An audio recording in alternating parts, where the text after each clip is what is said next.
E eu peço para que você abra sua Bíblia agora em Gálatas capítulo 5.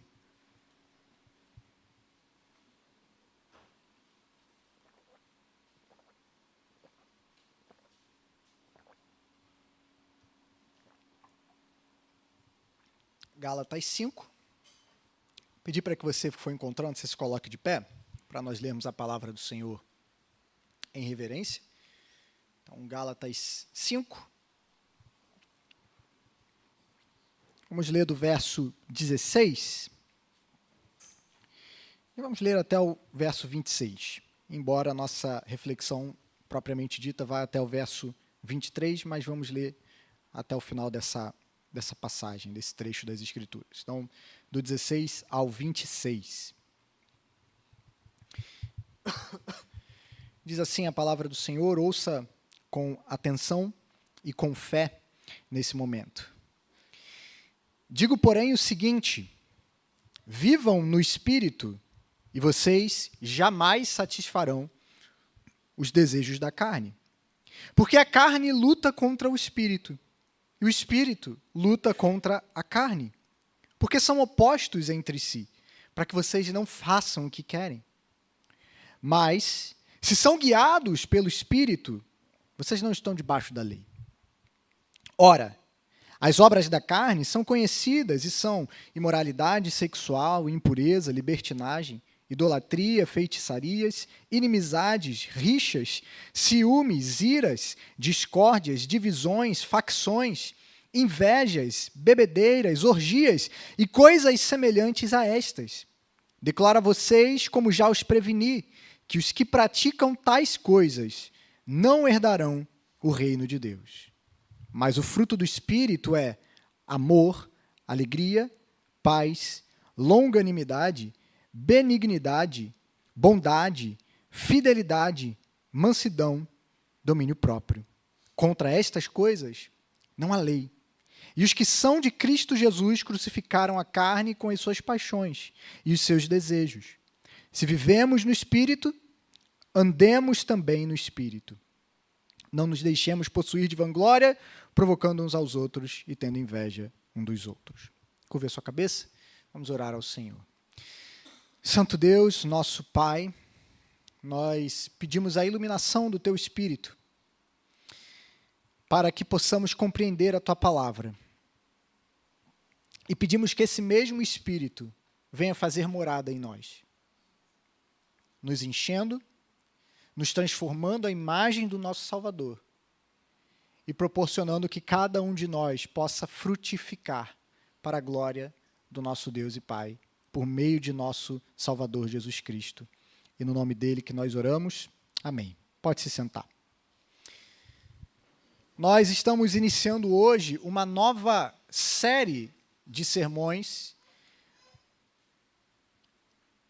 que tem o objetivo de nos convidar a refletirmos sobre aquele que tem sido a proposta, sobre aquela que tem sido a proposta para nós nesse ano.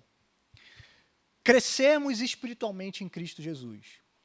E é por isso que nós vamos, nos primeiros meses desse ano, refletir justamente sobre o que significa viver no Espírito. Esse é o nome da nossa série, inclusive, Vivendo no Espírito. Uma série de reflexões sobre o fruto do Espírito Santo.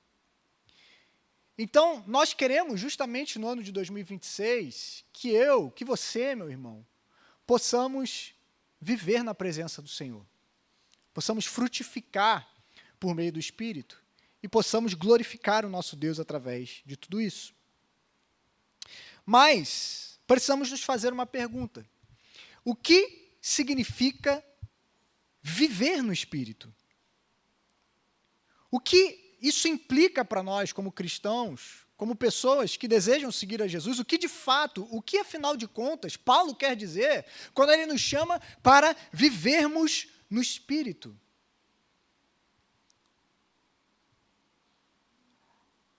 A expressão que Paulo começa esses versos, no capítulo 5, a partir do verso 16, nos chamando a vivermos no Espírito, essa ideia de viver, ou algumas versões trazem andar no Espírito, andem no Espírito, seria uma tradução mais literal, ela indica uma realidade de vida.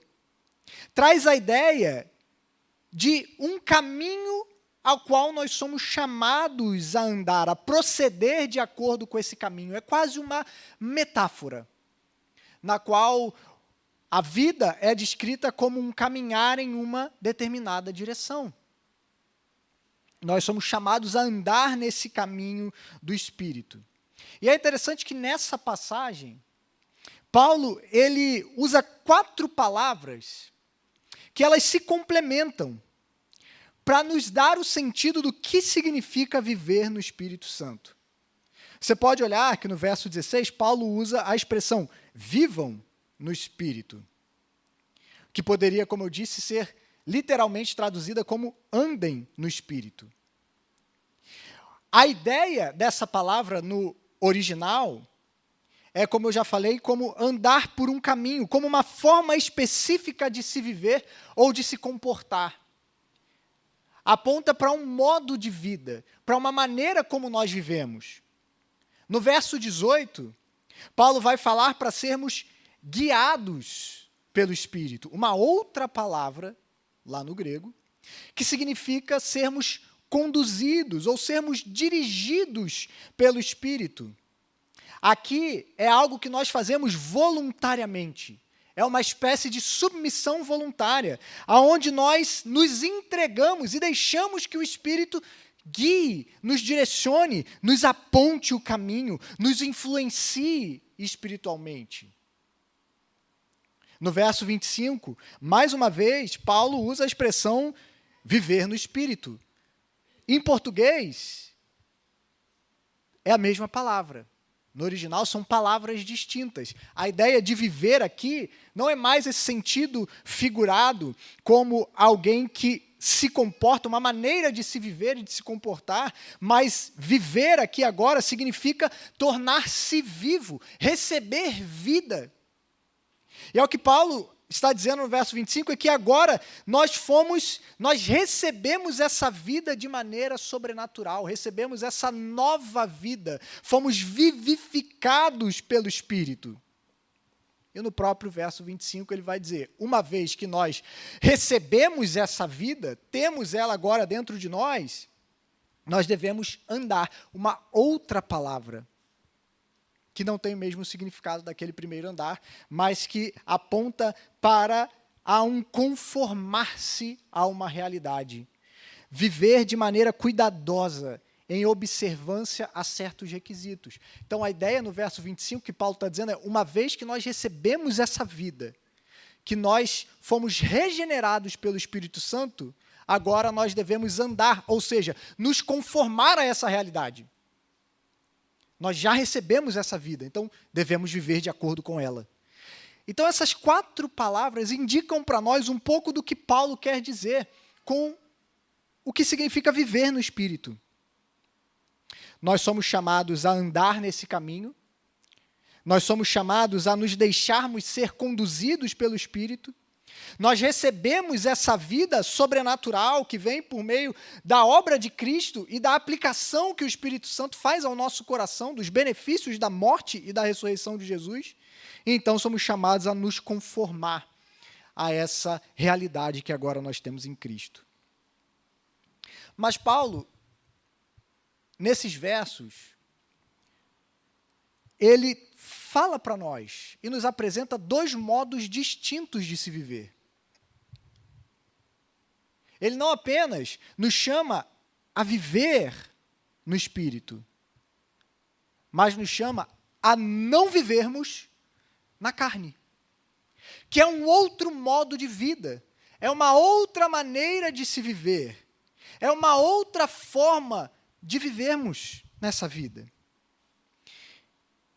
São 2 sistemas opostos pelo qual nós vivemos, de modo que se vivemos em um sistema, de um determinado modo, rejeitamos o outro, e se vivemos no outro, similarmente, não há intersecção entre essas 2 formas de se viver. Se vivemos de uma maneira, abandonamos a outra. E Paulo, então, está nos apresentando essas duas maneiras de se viver. E é claro que aqui a gente não pode confundir algo que geralmente acontece, uma confusão comum, de acharmos que quando Paulo fala sobre carne e espírito, ele está fazendo uma oposição entre a nossa matéria, o nosso corpo, a nossa carne, literalmente, esse nosso lado material, e a nossa vida espiritual, o nosso lado imaterial, a nossa alma, o nosso espírito, como se a nossa matéria fosse algo que se opõe ao espírito. Essa é uma visão gnóstica, é uma visão grega, é uma visão muito espírita sobre a vida. Não é isso que Paulo está falando, como se a matéria estivesse em oposição ao nosso espírito. Mas quando Paulo utiliza o termo carne, na maioria das vezes em que esse termo é utilizado por Paulo, ele está indicando a fraqueza e a mortalidade da nossa humanidade. Ele está apontando para a nossa condição caída, por aquilo que somos, por natureza, por nascimento.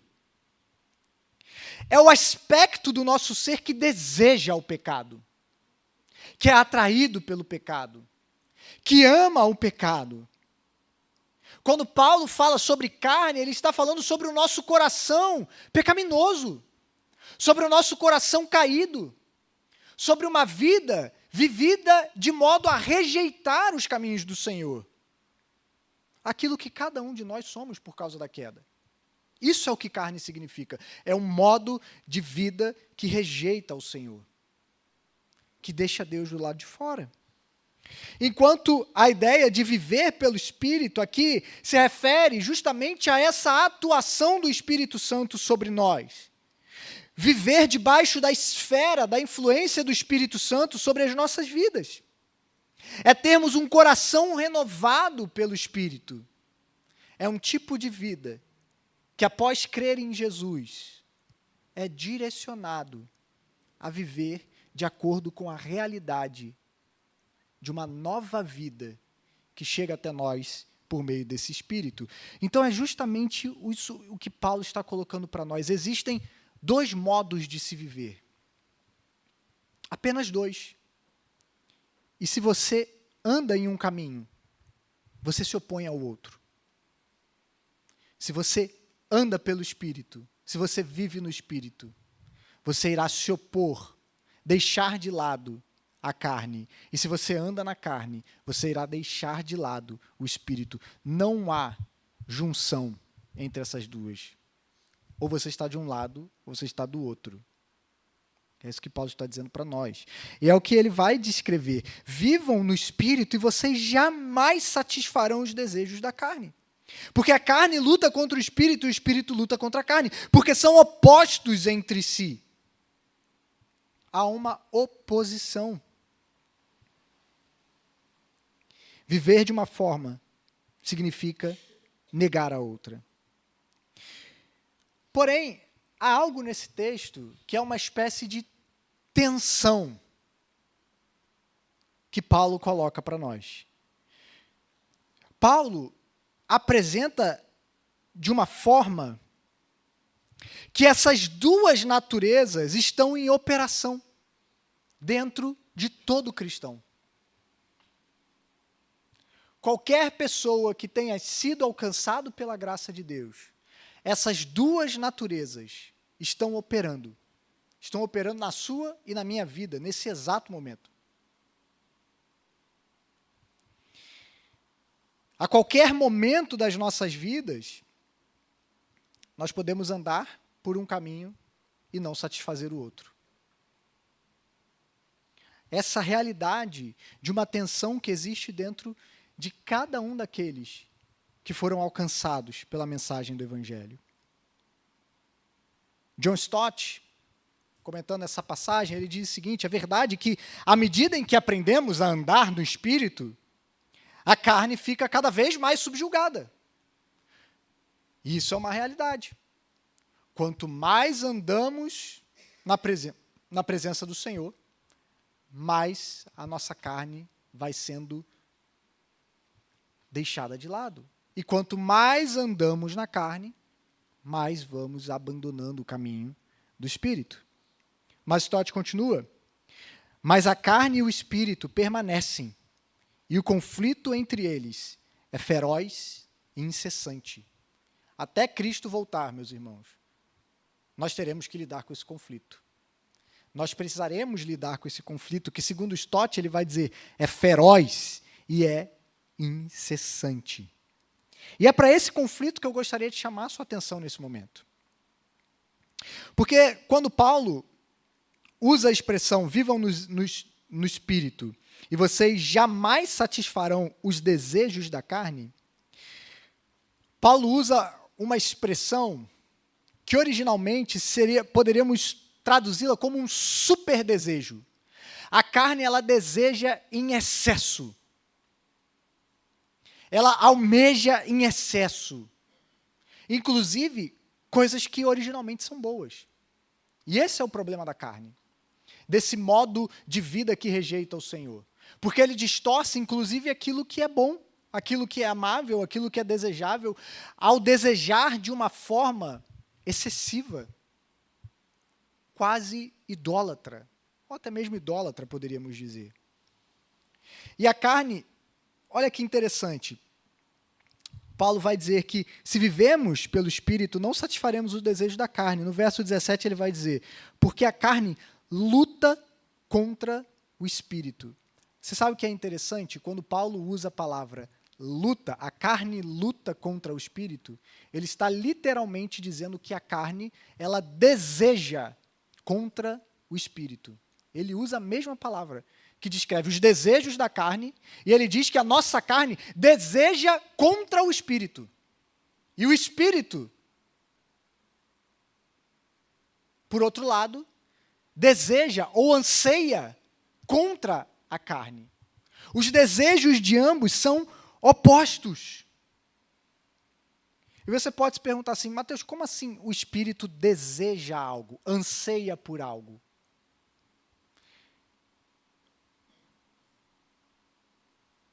Tim Keller, falando sobre isso, esclarece um pouco para nós o que esse texto significa. Ele diz assim, enquanto a nossa carne glorifica, adora e anseia por todos os tipos de coisas, condições e pessoas criadas, o Espírito glorifica, adora e anseia por Jesus, por mostrar a Cristo e por nos conformar a Cristo. Então, os desejos do Espírito apontam todos para Jesus. E é o que o próprio Cristo fala no Evangelho de João. Que o Espírito Santo viria e apontaria não para si próprio, isso é muito legal. O Espírito Santo ele tem um ministério, que é o ministério do holofote. Você sabe qual é o ministério do holofote? O holofote não chama atenção para si. O holofote ele ilumina outra coisa.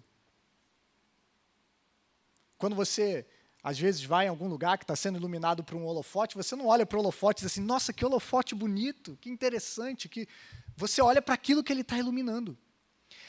E essa é a missão do Espírito Santo. O Espírito Santo não está preocupado em buscar glória para si. O Espírito Santo, a verdadeira missão do Espírito Santo é nos levar a glorificar a Jesus. É nos levar a compreender cada vez mais a obra de Jesus. É nos levar cada vez mais a estarmos maravilhados com a obra de Jesus. É nos levar a estarmos cada vez mais comprometidos com Jesus, a glorificarmos a Jesus, a termos Jesus como centro das nossas vidas. É por isso que uma igreja cheia do Espírito Santo é uma igreja onde Cristo está no centro.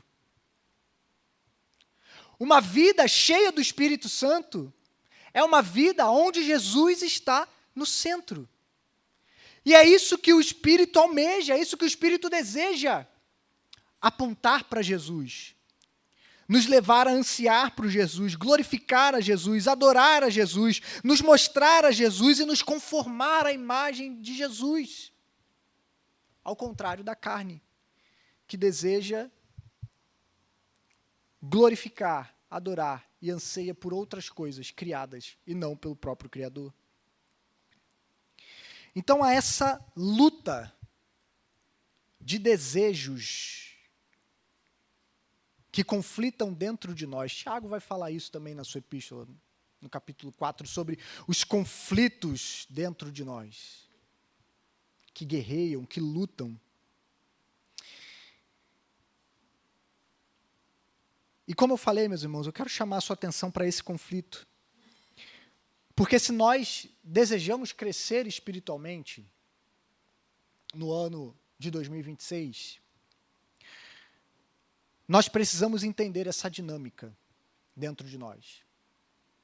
Nós precisamos compreender como esse conflito se dá. Porque quando nós ignoramos que a vida espiritual, ela é guerra, nós deixamos de lado a disposição e a inclinação que nós devemos ter. Pense comigo, meu irmão.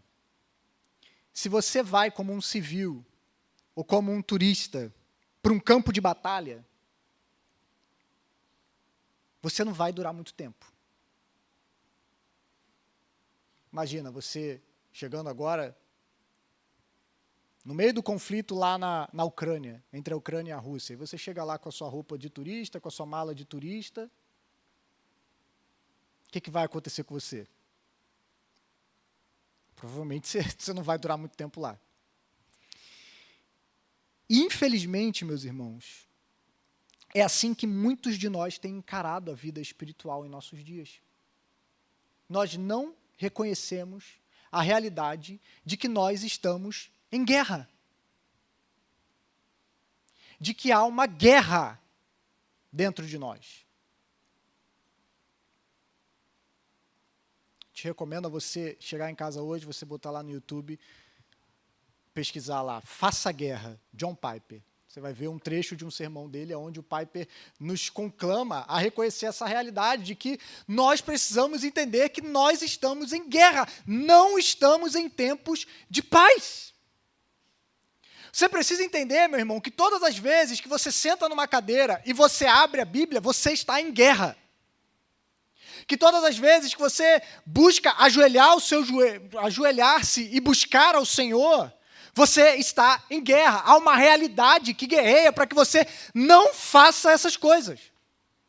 Há a sua carne que odeia essas coisas, que não busca essas coisas e que busca satisfazer outras coisas. Há toda uma realidade espiritual ao nosso redor que está lutando para que você abandone a sua vida espiritual, para que você não cresça, para que você não leia a palavra, para que você não ore, para que você não confesse os pecados, para que você não busque crescer em santidade.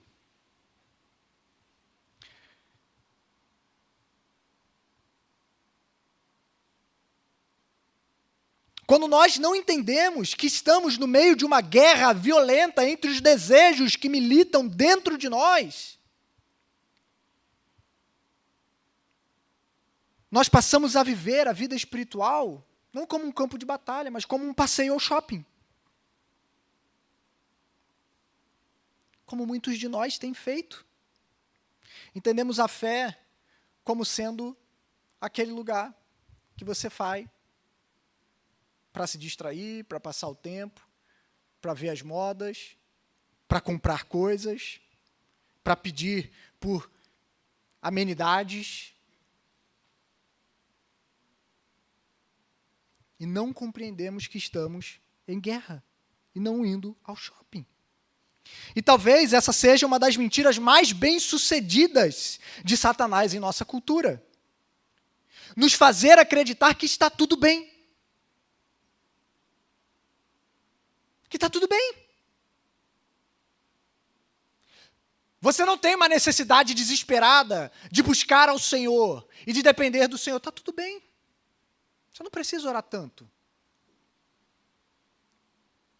Você não precisa dar prioridade a estar domingo na igreja, adorando com o povo de Deus. Não, você pode ficar semanas, meses sem ir na igreja, que vai ficar tudo bem. Está tudo bem. Você não precisa ler a Bíblia. Você não precisa nutrir uma vida espiritual. Está tudo bem. Está tudo certo, a vida segue.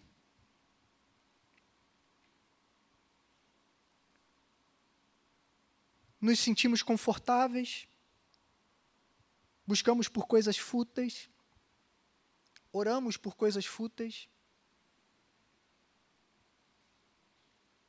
Mais uma vez, citando Piper, eu lembro de um excelente livro dele sobre missões. Recomendo a você que leia esse livro. Chama-se Alegrem-se os Povos.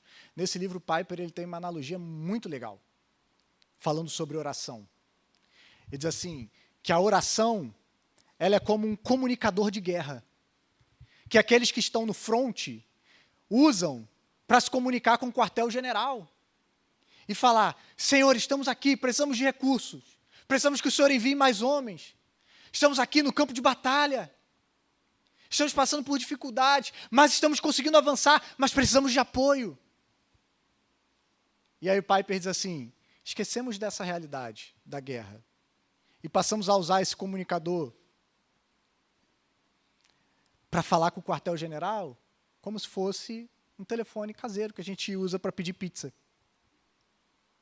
E a gente esquece dessa realidade, do reino, de que fomos chamados para estar no fronte. Não falamos nem mais sobre isso, né? Fico muito feliz que as minhas filhas agora, elas amam o louvor da harpa, os guerreiros se preparam. No dia da Bíblia, ano passado, passou uma banda, uma igreja, a Assembleia de Deus, passou lá tocando na banda e elas quase todo dia ficam cantarolando lá. E essa música nos lembra de uma realidade que a gente esquece. Esse hino nos fala, eu quero estar com Cristo onde a luta se travar.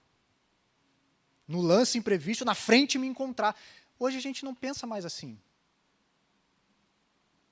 Por quê? Porque estamos distraídos demais, ocupados demais, preocupados com o nosso conforto demais, e esquecemos dessa realidade.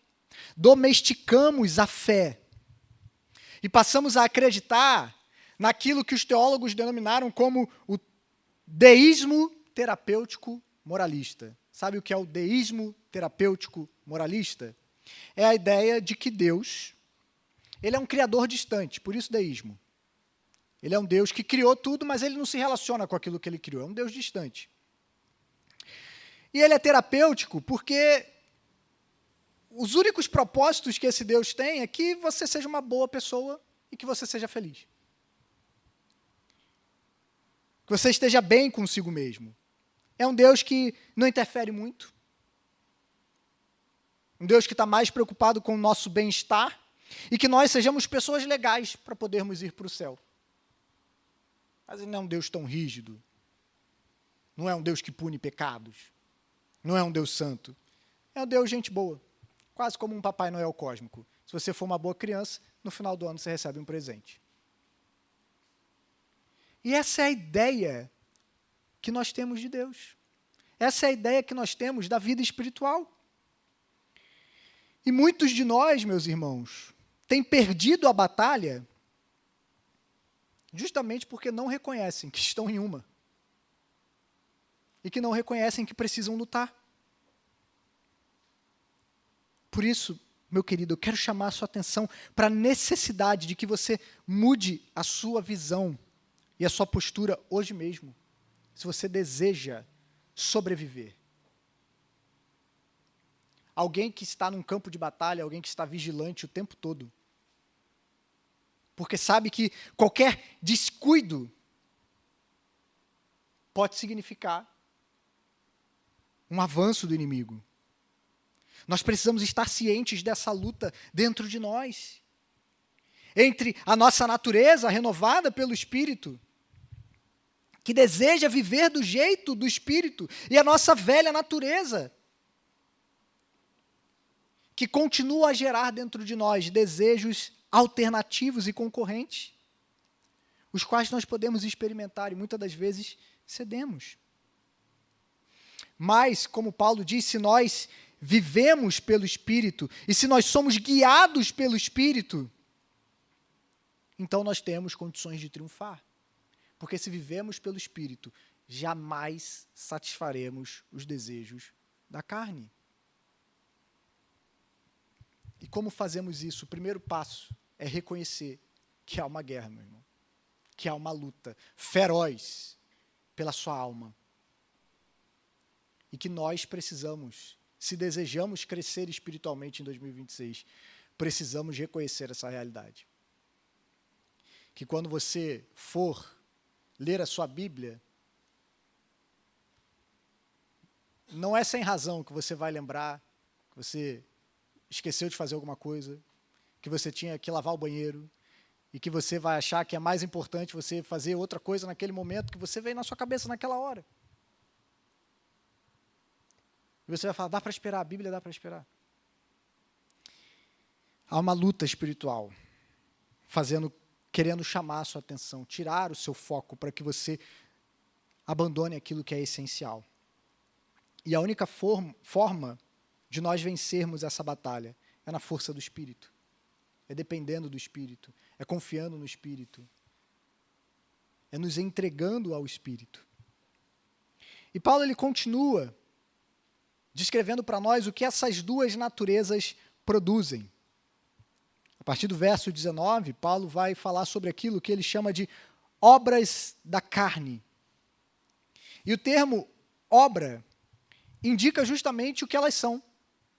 Coisas meramente humanas, que são desprovidas da capacitação do Espírito de Deus em nossas vidas.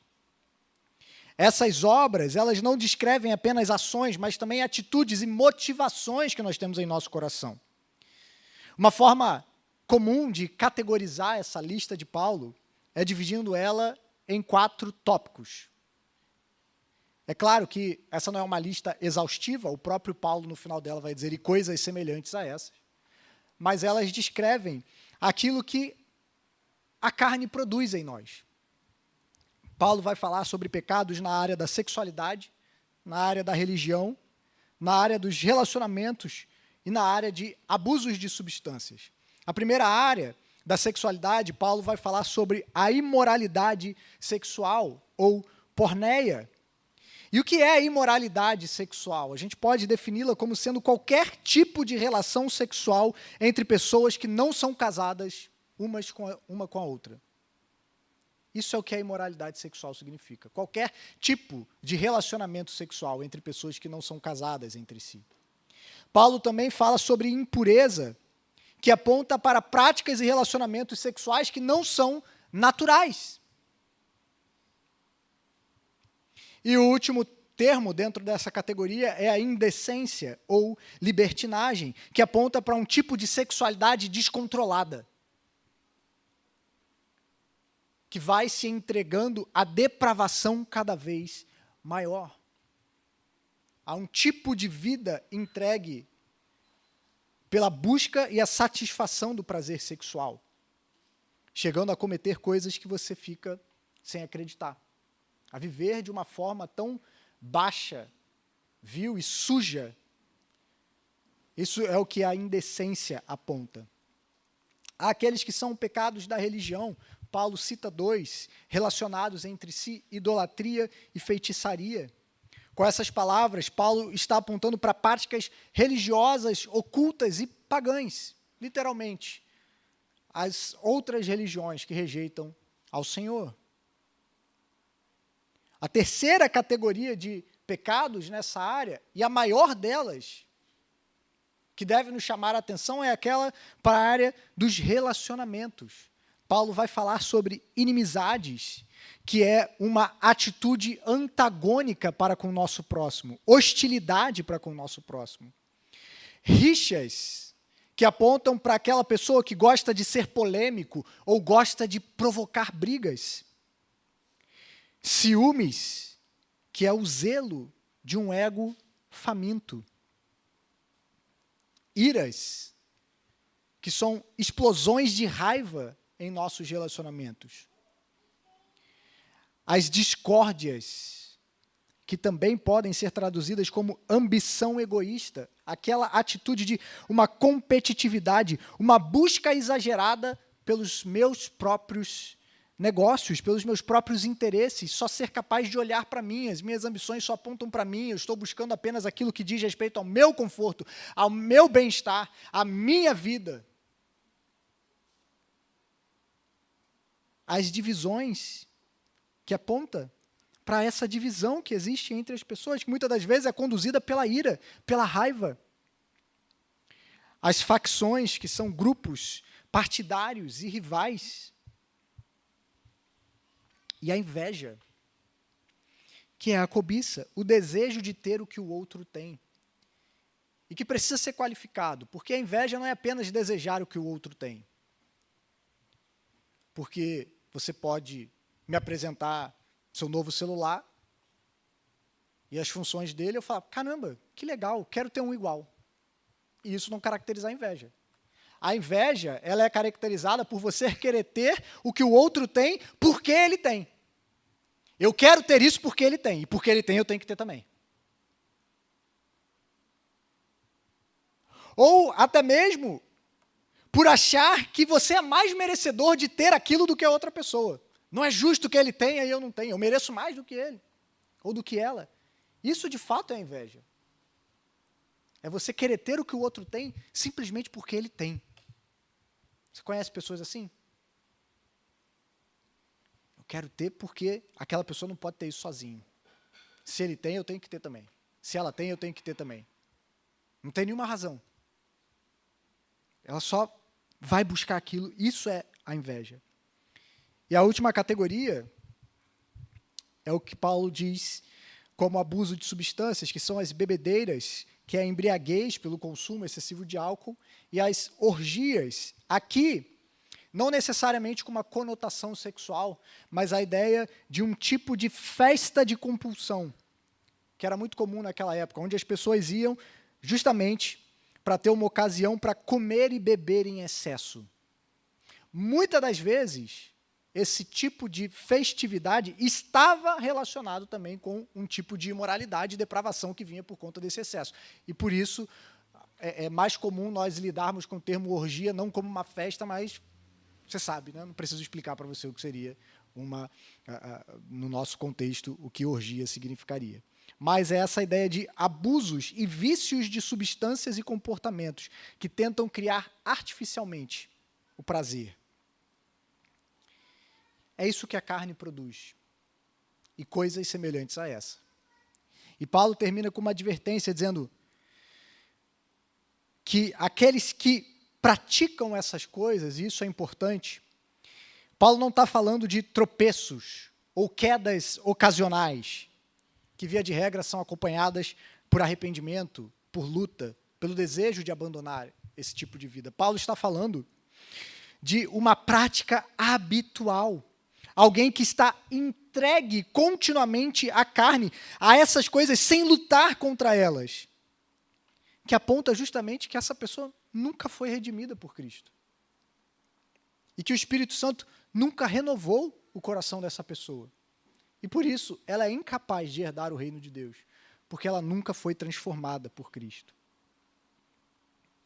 E é um ponto importante para nós notarmos nessa lista também, né? Paulo coloca pecados como os pecados sexuais ou a embriaguez, não como pecados piores do que ciúme, inveja ou inimizade.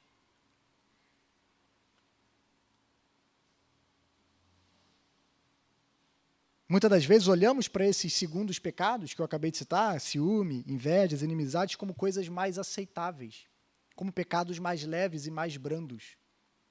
E não é a realidade. Não são pecados mais aceitáveis no nosso meio. Deus abomina tanto o pecado sexual quanto a inimizade entre irmãos. Deus não enxerga as coisas como nós enxergamos, né? Às vezes a gente tenta romantizar alguns pecados e achar que eles são menos pecados. Mas não é.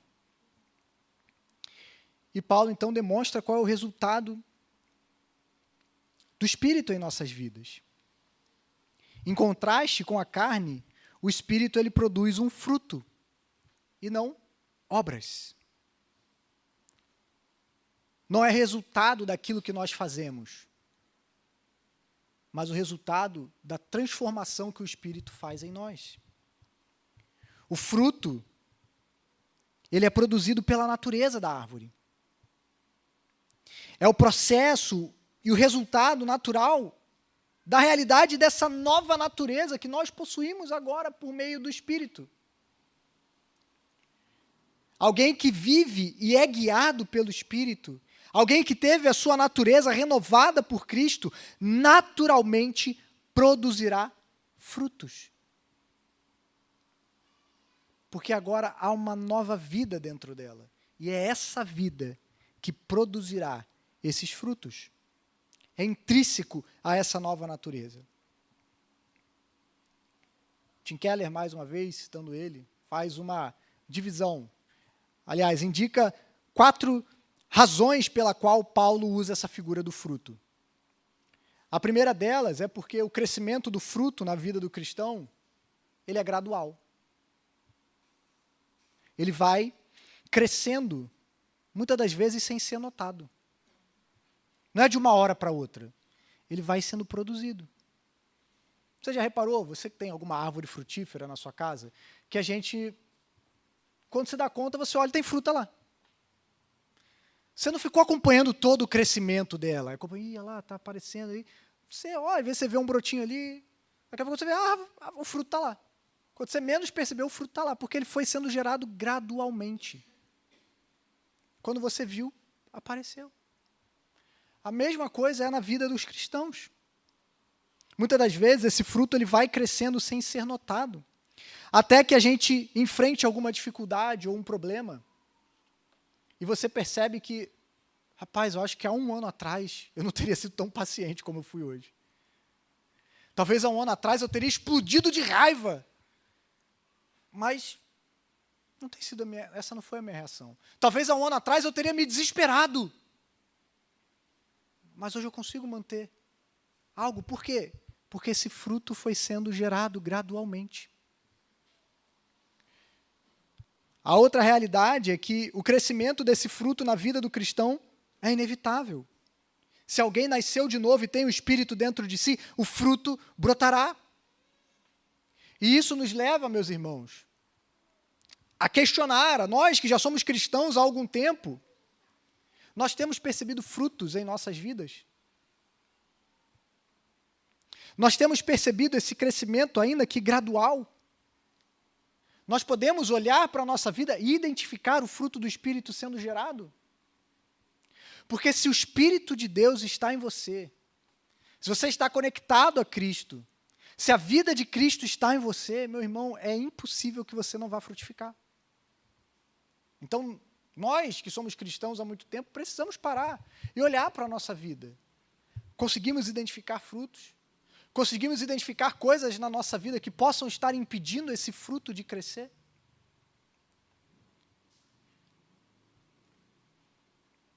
Uma outra realidade é que o fruto ele tem raízes internas. Ou seja, as características desse fruto não dizem respeito aos traços de personalidade de uma pessoa. Há pessoas que são naturalmente alegres. Há pessoas que são naturalmente mansas. Há pessoas que são naturalmente pacientes. Mas isso não é fruto do Espírito, necessariamente. O fruto do Espírito é resultado de uma mudança profunda. É a indicação de que há vida dentro de nós, de que o Espírito habita em nós. Como eu falei na quinta-feira, no dia da virada aqui, o fruto, ele é a indicação de que há vida em alguém. O fruto não gera vida, ele é a indicação de que há vida ali. É o resultado de que agora a vida habita em nós. Uma quarta razão que o Keller acrescenta para Paulo usar essa ideia do fruto é que o seu crescimento é simétrico. É interessante que Paulo usa a palavra fruto no singular, enquanto as obras da carne estão no plural. O fruto do Espírito está no singular. Paulo está indicando que todas essas características que ele vai citar, amor, alegria, paz, longanimidade, benignidade, bondade, fidelidade, mansidão e domínio próprio, não são frutos diversos, mas é um fruto só, com diversas facetas. Como uma tangerina. Acho que é a fruta que mais mostra para nós essa realidade. É uma fruta com vários gomos. Então, o crescimento desse fruto ele é simétrico em nossas vidas. Ele cresce em conjunto. ele vai crescendo cada um deles juntos. Como eu falei, não são apenas traços da característica de alguém, por exemplo, de uma pessoa que pode ser muito alegre, mas não é, por exemplo, uma pessoa confiável, não demonstra a fidelidade como fruto do Espírito na sua vida. Ela pode ser muito alegre, uma pessoa muito divertida, extrovertida, como um traço natural, aquilo ali é natural, ela nasceu desse jeito, mas é uma pessoa que, por exemplo, pode não ser amável. O fruto do Espírito, ele cresce junto na vida de um cristão, porque é um fruto só. E eu acrescentaria a essa lista que o Keller faz um quinto ponto, que nós podemos dizer que o fruto, ele beneficia a outros. Os maiores beneficiados da presença do fruto do Espírito na sua vida são as pessoas ao seu redor. Não é você mesmo. O foco do fruto não é individualista. Não é para que você se sinta melhor consigo mesmo. Não é para que você olhe para si e fale assim, nossa, como eu estou sendo um cristão melhor. Não. O fruto do Espírito é para o serviço. É para o bem do meu próximo. A presença do Espírito e do seu fruto em nossas vidas nos faz olhar para o contexto comunitário, de uma vida em comunidade. Afinal de contas, você só vai poder ser paciente se existe alguém que te tira a sua paciência. E é geralmente no contexto da comunidade que vai ter alguém que prova a sua paciência, para que você possa ser paciente. É no contexto da comunidade que você vai ser desafiado a amar aqueles que são difíceis de amar. Que você vai ser desafiado a ser amável com aqueles que são difíceis. Que talvez você olhe e fale, cara, essa pessoa não merece que eu seja amável e cuidadoso com ele, não merece que eu seja gentil com ele, essa pessoa só me dá patada. Mas o fruto do Espírito nos leva a beneficiar a pessoa que está ao nosso redor. O amor, a alegria, a paz é algo que deve se refletir no contexto comunitário. E o que nós faremos a partir da semana que vem é observar de maneira mais detida o que cada um desses gomos significam. Como eles se expressam em nossa vida, em nossos relacionamentos, como eles caracterizam uma vida piedosa. Então nós vamos ver o que é o amor, o que é a alegria, o que é essa paz, o que é essa benignidade, bondade, paciência ou longanimidade, mansidão, domínio próprio, fidelidade. A gente vai olhar para o que cada um desses pequenos gomos representam e como nós podemos vê-los sendo expressos na nossa vida. Mas nós devemos buscá-los. Nós devemos buscar o Espírito e andar pelo Espírito. E antes de concluir, há algo que a gente precisa chamar a sua atenção, que é muito importante. Nós falamos um pouco sobre isso na nossa virada do ano, e eu recomendo que você assista esse sermão, se você não esteve aqui, assim que ele estiver disponível lá no YouTube. E a realidade é que nós não morremos gradualmente para o pecado por meio das obras. Não é por meio do seu esforço, meu irmão, pessoal, e das suas próprias tentativas de crescer espiritualmente que você vai gerar esse fruto. Não é pelo nosso esforço ou por obras que nós crescemos espiritualmente, pelo menos não a princípio. Mas nós crescemos à medida que, pela fé, nós aceitamos a justiça perfeita e já consumada de Cristo. E então nós aprendemos a viver de acordo com essa justiça. E é exatamente isso que significa viver pelo Espírito. O Espírito nos leva continuamente a olhar para Jesus, a nos maravilharmos com a obra consumada de Jesus, a confiarmos em Jesus, em seu amor, em sua pessoa, a nos gloriarmos e nos alegrarmos nele. Nós recebemos a justiça gratuita de Cristo. E então nós vivemos de acordo com tudo aquilo que Ele já conquistou por nós. Isso é o que aponta uma vida no Espírito. De alguém que olha para Jesus, que confia em Jesus, que se entrega para Jesus. E que então cresce, porque agora a vida de Cristo está nele. E o problema é que muitas das vezes nós tentamos crescer pelo nosso próprio esforço e nos esquecemos que é tudo pela graça que vem até nós por meio de Jesus e do Espírito. Então, meu irmão, se você deseja crescer espiritualmente no ano de 2026, o que você precisa é viver pelo Espírito. E o que isso significa? Ter uma vida centrada em Cristo. É olhar para Jesus e entender que realmente você não consegue. Nós não temos força. Nós não conseguimos agradar a Deus. Nós não somos capazes de viver de acordo com o padrão que Deus estabelece para nós. Nós não temos força em nós mesmos. Nós não conseguimos ser justos o suficiente. Nós não conseguimos ser santos o suficiente. Nós não conseguiremos nos esforçar o suficiente. Nós não conseguimos ler a Bíblia o suficiente. Nós não conseguimos orar o suficiente. Mas Cristo conquistou aquilo que nós não tínhamos condições de fazer. E quanto mais nós olhamos para Jesus, quanto mais nós dependemos de Jesus, quanto mais nós confiamos em Jesus, mais nós teremos condições de crescer. Por entendermos que em Cristo nós já temos aquilo que nós precisamos. Você não precisa se esforçar para ser a melhor pessoa possível para ganhar o amor de Deus.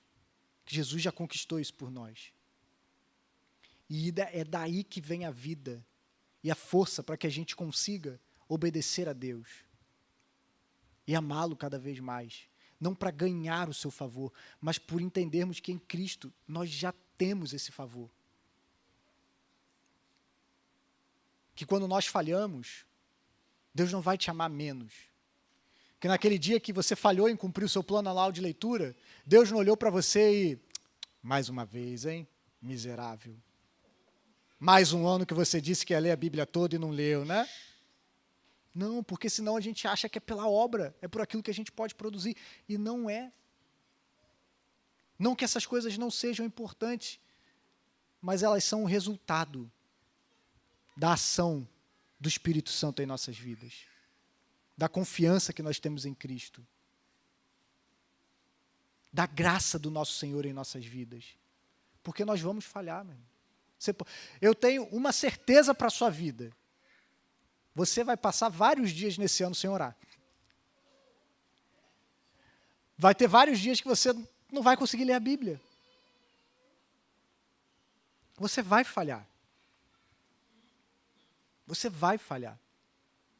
E é por isso que nós temos o Espírito. E é por isso que é pela graça. E quanto mais nós entendemos essa realidade, mais nós tiramos o peso de achar que é pelo nosso esforço, pela nossa capacidade.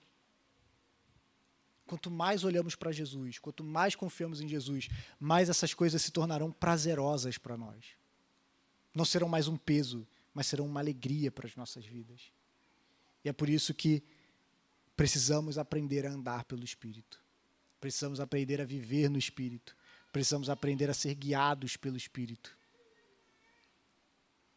E o que isso significa? Significa uma vida na qual Cristo é o centro. Quando Cristo é o centro das nossas vidas, os frutos começam a aparecer.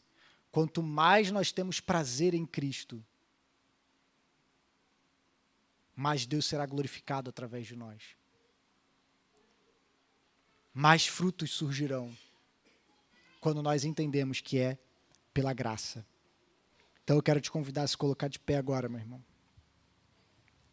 A partir da próxima semana, a gente vai ver como que esse fruto detidamente se manifesta em nossas vidas. Mas hoje eu quero te convidar a confiar nesse Jesus e a entregar a sua vida a Ele. E assim que nós acabarmos de orar, estará encerrado o nosso primeiro culto do ano. E eu espero, meu irmão, que você esteja ciente do que você precisa para crescer espiritualmente. E não é outra coisa, senão a presença do Espírito Santo na sua vida, que te leva a ter uma vida centrada na pessoa e na obra de Jesus. Então vamos orar. Senhor Jesus, diante de Ti nós nos colocamos nesse momento e queremos reconhecer, Senhor, que muitas das vezes falhamos em reconhecer que esta vida é uma guerra, Senhor. E queremos pedir perdão por tantas das vezes em que temos sido negligentes, Senhor. Em que temos buscado o nosso conforto e que temos nos esquecido que dentro de nós há uma luta feroz. Que temos sido negligentes. Porque achamos que a vida espiritual é como um passeio no shopping. E nesse ano de 2026, Senhor, nós pedimos que o Senhor possa nos despertar para que possamos compreender a realidade da vida a qual nós somos chamados a viver. De que há uma guerra. Uma guerra que nós não somos capazes de vencer com a nossa própria força. Uma guerra na qual nós somos chamados a confiarmos inteiramente no Teu Espírito Santo, que nos leva a olhar para o nosso Salvador e entender que Ele triunfou aonde cada um de nós falhamos. E que nós só somos capazes de triunfar pela graça, não pelo nosso próprio esforço, pela nossa capacidade, mas pela graça do nosso Senhor Jesus Cristo. Então a minha oração, Senhor, é para que cada um de nós aqui possamos, nesse ano de 2026, sermos conduzidos pelo Espírito, vivermos pelo Espírito, e que esse Espírito nos leve a confiarmos cada vez mais em Jesus, a olharmos para Jesus, para a sua obra consumada, para a sua morte, para a sua ressurreição, e sabermos que somos plenamente aceitos por Deus por meio da obra de Jesus. E que ao compreendermos essas realidades e confiarmos única e exclusivamente nessa graça, que o Senhor nos dê a graça de podermos crescer e frutificar para a glória do nosso Senhor. Então ajude-nos, Senhor, a nesse ano de 2026, confiarmos plenamente na obra do Espírito Santo em nossas vidas, a abandonarmos a autoconfiança nas nossas próprias forças e na nossa própria condição, a reconhecermos que somos miseráveis, pobres e que não temos força por nós mesmos. E ao reconhecermos que estamos em guerra e que não somos capazes de fazer por nós mesmos, que o Senhor então nos dê forças para diariamente buscarmos o Teu poder que está disponível para cada um de nós. Para diariamente, Senhor, dobrarmos os nossos joelhos, lermos as nossas Bíblias, por sabermos que se não fizermos isso, sucumbiremos e seremos facilmente derrotados.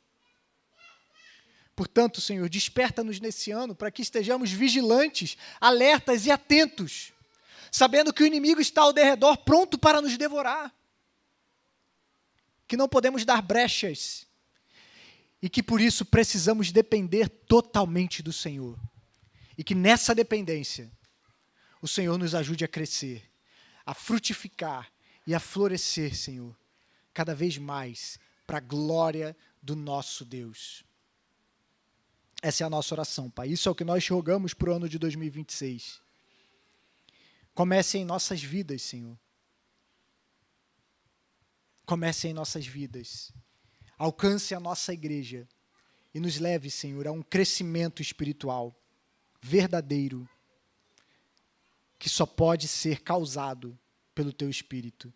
E por isso pedimos, visita-nos, Deus, nesses dias. Visita-nos nesse ano de modo especial. Derrama o Teu Espírito sobre nós e nos ajuda, Senhor, a olharmos para Jesus e sermos conformados à imagem de Jesus, por meio do Espírito que o Senhor nos deu. E que o amor de Deus, o nosso Pai, a graça de nosso Senhor e Salvador Jesus Cristo e a comunhão do Espírito Santo repouse sobre cada um de nós, não somente hoje, mas ao longo de todo 2026 e ao longo de toda a nossa vida, Senhor, até que Jesus volte. E aqueles que creem, digam amém